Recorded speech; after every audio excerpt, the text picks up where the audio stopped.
Edgar Allan Poe, an American romantic writer or poet, writes his critical writing, The Poetic Principle, published in 1849, and The Philosophy of Composition, published in 1850, represent the romantic ideas of poetry taken to an extreme.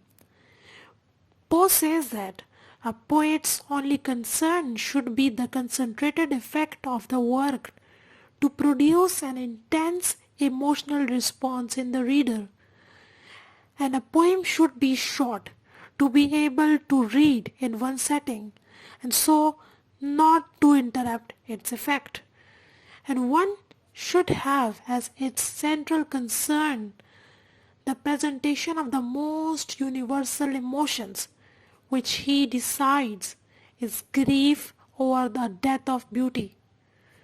Poe also rejects the didactic or instructional effect of poetry and says that poetry's purpose is not to delight, is only to delight and arouse, not to teach and moralize its reader.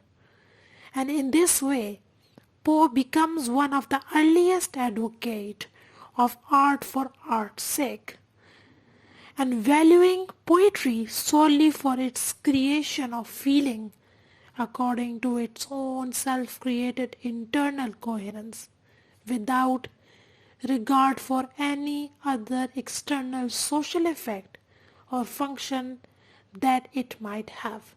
So thanks for watching. The next video is coming on the literary theory and criticism of Matthew Arnold.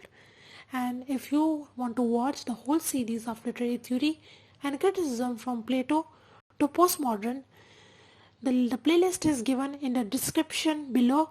So click that and watch the videos and the whole series. Thanks for watching, and if you like this video, do subscribe to this channel.